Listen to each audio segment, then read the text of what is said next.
I'm here again with Bishop Caldwell, a man of God, and we were discussing, this is part two of discussing why do we still have the issues that we have amongst race, denominational difference, what is taking place in America, our politics, but most of all, why have we lost the power that we once had when men like Martin Luther King walked the face of this earth?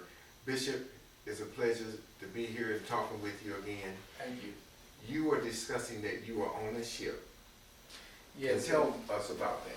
Yes, in reference to what you experienced down from the Lorraine Hotel in Memphis when you went to this restaurant to eat, and talking about what you saw and felt, that spirit of oppression in that place, and black people cooking the food in the kitchen and sweeping the floor after others had eaten.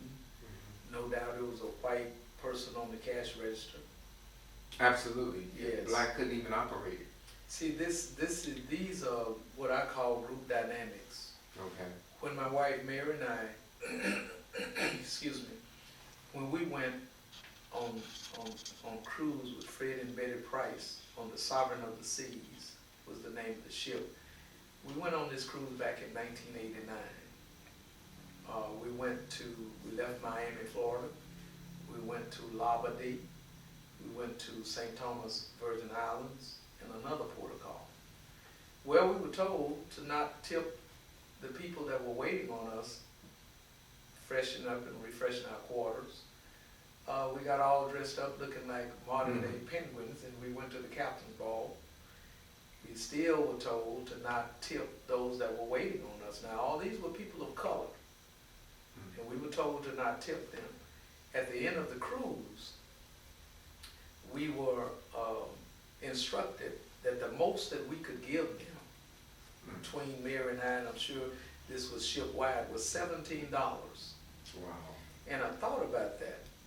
Now, these cruise lines obviously do not want all these hundreds of thousands of people that go cruising every year to enrich these people of color off of these islands, because they would get money now to basically be able to contribute something to their own well-being. Yes. So why restrict giving them money? You maintain slavery by restricting money to enrich them. We've seen this basically, so what you was dealing with over there in Memphis is real simple. Affirmative action is gone. Supreme Court Justice Clarence Thomas did not help us as a people. So affirmative action basically has been kicked out. See, back in the day, there were some set-aside things that black people could tap into to get. The dynamics in that restaurant is worldwide, and especially here in America. White people can still get funded from the bank overall. Yes. If it goes down as a bad loan, the bank writes it off because the bank is white, and that's just something else for them to write off. A Negro shows up. See, it's dangerous. I won't say dangerous in the sense that it should not be happening, but it draws my concern. If a black man wants to open up a restaurant, okay, he's going to have two major problems. The first major problem is the bank probably do not want to give them the loan. Yes. Because, you know, after all, we're all drug dealers, and we potheads, and we do crack at midnight with the moon, okay? Yeah. So it's going to be a problem getting that financed. And even if it were possible, and some do, you know, some are getting financed. I watch Sweetie Pie. Okay, so I know, you know, Miss Sweetie got it going on. So I'm not saying that, but she's an exception to the rule. Yeah. And that's a good thing. But black folk, even if you were to get the finances for it and open a restaurant, you could open it right next door to the restaurant you're talking about that you experience this oppressive spirit in Memphis. You could open your restaurant right next door to that one. You know what's going to happen? Negroes are going to go to the one next door. They're not coming to your restaurant. And it's just something wrong with black people. I think black people are in a cesspool of self-hatred. I think that Negroes need to take another look at slavery. Israel was in Egyptian bondage, and the Egyptians were black folk now. Okay, these were the Cushites, these were Ham's folk that had the Jews in the Egyptian bondage for 400 years, even though they spent 430 years down there. The problem comes in with this self-hatred of ourselves and the lack of support for what we do. So now Mr. Charlie's ice is always colder because he stole the refrigerator. Okay? He stole the refrigerator. Some people catch that next week. They'll catch it next week. But why is it that we shun one another in business? So if a black man goes into business, he's working against a double-edged sword from day one. Black folk ain't coming. Yes. White folk ain't coming. And if they patronize you, if white folk patronize a black establishment, they ain't coming at night. Okay? Because Willie them gonna rob them. You know, this black man, that's what they think. This black man want this white woman, so we gotta protect her. We ain't carrying our white wife down there. And all this old stuff, but Negroes are everywhere. Everywhere at night, everywhere in the daytime. Yeah. So if a Negro goes into business, the double-edged sword he's dealing with is the white folk basically not gonna support him for the most part, and Negroes sure enough ain't coming. Yeah. So he's standing out there losing money. And so that's why so many of our hearts have been so crushed by Negroes. Because whatever we strive to do to lift up our people as a nation of people is totally ridiculed by the very folk that the Lord sent us to help to get up out this ditch. Yes. So therein lies the problem. And what's really egregious to my spirit is Negroes flocking to white churches. Okay? Now, don't get me wrong. I'm not against people following Jesus. Yeah. But a lot of this stuff, Jesus, he doesn't even know anything about it. Because if there was equality, then white people would be flocking to black churches. And God knows we got some powerful black ministers. Absolutely. So where are the white folk? Yeah. White folk are more aware and committed to their own culture.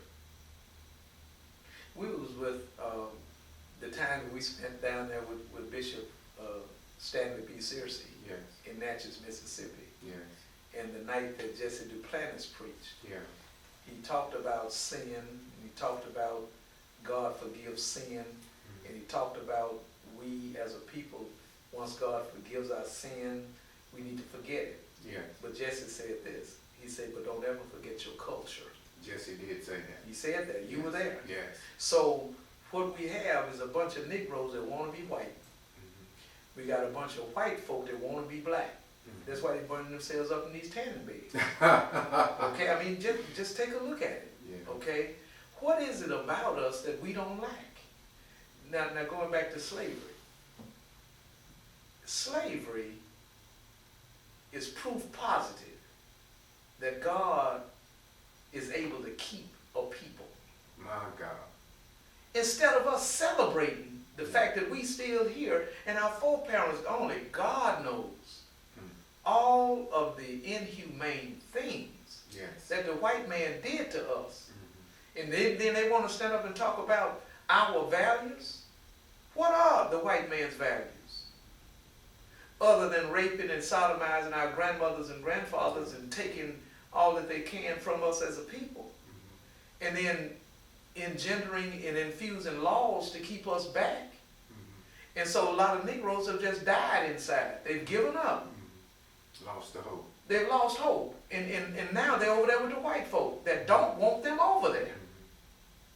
Unless it's beneficial for them. Negroes gonna give white people their money. That's the benefit. They're gonna give white people their money. Where this old black preacher been down there with mama them in the cotton field, he done married them, he done funerals and all that. You think the Negroes gonna put $1,000 in church? No, they're not gonna do it. But they'll go to a white church and they'll put $1,000 in the very day. And then not only that, they're gonna rally all the Negroes they can to come see the white man, hear the white man preach. Now, I love the Lord and I love the body of Christ. Yeah. I love the brethren. I don't care if they're white or Mexican or whatever. You But the white man ain't gonna tell these folk the truth. Hmm. I remember when the Lord put on my heart to pay white people to come to church. It was a big joke for a lot of folk. Okay? I imagine that could cause a lot of ridicule. A lot of white people came. It did cause ridicule. And don't make me no mind. Does not matter to me what folk think about me or what they say about me. I'm just gonna do what God told me. So I was sitting one day and I said, you know what? These churches are so integrated. After all, the Civil War ended right here. I was preaching in our north location one Sunday night, and I said, I would really love to see what the kingdom of God looks like in quote unquote a rainbow coalition. Wow. Said that on Sunday night. But that Monday, the news media was at the door of the church to interview me, and it went worldwide. I spoke to over 500 million people in Africa over the BBC. I spoke to over 500 million people in Asia over the BBC. I did 60 to 65 national and worldwide talk shows. Wow. I was in every newspaper you could imagine. Los Angeles Times, New York Times, it just went. The Science Monitor, all major magazines picked the story up. I was in the monologue of Jay Leno and David Letterman. You know, they was joking about it. This black preacher down south picking white people. Well, a lot of white people came. One guy came as far away as London, England. So it was to call attention to the fact that if we say that we are the body of Christ, then why is 11 o'clock on Sunday morning the most segregated hour in America? Okay? Because Negroes have caved in, died inside, have given up, and so they'll go to white churches. Okay? But check this out. I ain't got no problem with that. The problem that I'm challenged by is that we don't burn that kind of effort in black churches. And the only thing nationally that we black people have ever had on the national level and local has been our churches. Yes. And people want to talk about, well, you know, Bishop just racist. I can't be racist. A racist is a person who has the wherewithal and the connection to hurt another race of people. Right. I don't have that. Yeah. So black people are not racist. We are victims. Yeah. Okay? But to conclude that thought, people want to talk about, well, my white pastor don't talk about race. Come on, Negro, please. You know why? Because he's not going to stand in the pulpit and condemn the actions of his grandparents. Because they're going to lose that money and that congregation. They're going to lose the whole thing. And so when people was coming out here talking, you say, well, Bishop, you know, you paying white people to come and blah, blah, blah. And my white minister doesn't say anything about this. I say, he never will. Because you don't have a truly integrated church as long as you got a white man up there. And there's no balance. It's no balance. His leadership or the money-making decisions behind the counter. If you don't have that diversity in all of these aspects, that's not true diversity because you have black and white singing together. It's not true diversity.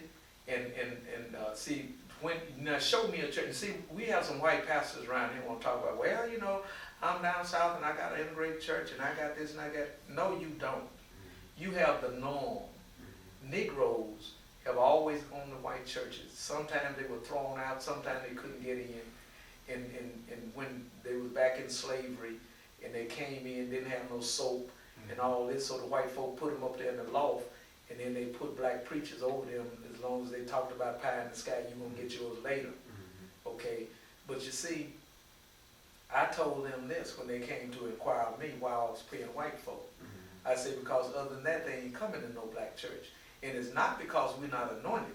And it's certainly not because we don't know the Bible. And it's certainly not because we don't know what we're talking about. I just refuse to believe that Jesus is white, Mary is white, and the donkey they rode in Egypt on is white. I refuse to believe that. Okay? I refuse to believe that Moses was white. Moses was a Levite. And you know all those people were people of color. They were people of color. So don't give me that. Don't bring that. Don't use the media influence to stereotype. Don't do it. people and brand the minds of our young generation. And that's what's happening. The way minds it are is. being branded, okay? And it's branded because Negroes have been led to believe that white folk got it going on.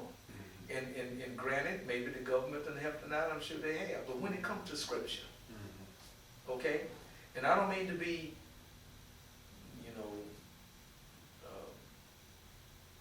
harsh about it. Yes. But if you look at the assassination of people in mass numbers as it relates to the Bible, you don't have a black man that led people to drink Kool-Aid. You don't have a situation in Waco, okay? And I refuse to believe that the white man is smarter in the Bible. That's not true. Because if that were true, then why didn't we hear about all these other black people in the Bible? Ebed-Melech. Ebed-Melech was the brother that the Lord used to go to the king. King gave him 32 men to come get Jeremiah feet out the miry clay. That was a black man. Ebed-Melech was. Solomon was black. One of the wisest men to live beside Jesus Christ. And it goes on to Queen of Sheba. Okay? But the white folk that have control of the media have not put that out there. The man that carried Jesus' cross to Calvary was a black man. Simon of Cyrene, the son of Alexander, the son of Rufus. So why am I saying these things? I'm saying these things because there are more black people in the Bible than white people. But we've not gotten that teaching because you have to defend yourself against Negroes that think that Jesus is white and the rest of this stuff. Now, why does that matter? It matters because it's the truth. And if we don't have truth as a standard to be guided by, then what are we following? And it's also, Bishop, it's an educational thing. People need to know that we played a powerful role in biblical inheritance as well as natural inheritance that's going on in our country today.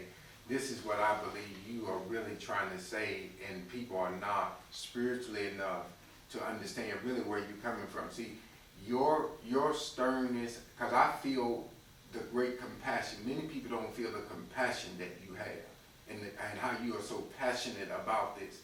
There is not a racial issue that you're coming from. You are addressing an issue that you're saying, listen, 50 years later, we are still in the same position. And I don't even see another voice rising to the forefront to bring about change. So, other words, what you are literally saying and what I'm discerning is I'm going to keep speaking until the Lord takes me home. That this still is unjust, the truth is still not truly being told, and then we don't do something, we're going to move into another generation of great despair in the same mindset. Brother, it's already happening. It is already happening. And thank God for the black preacher. Thank God for the black preacher that have always been there. But, I can appreciate, now I came to Christ on a Wednesday night when I went to commit suicide. That was 43 years ago. Wow. Billy Graham was on the TV preaching. Wow. I want you to get this. Billy Graham was on the TV. My gun was on the coffee table. Wow, this is powerful.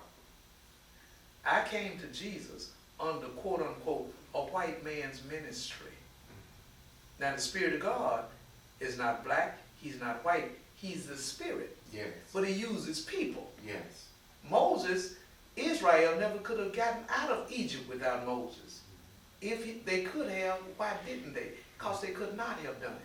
Because God prophesied to Abraham in Genesis the 15th chapter, your seed will be in a land for 400 years. For 400 years.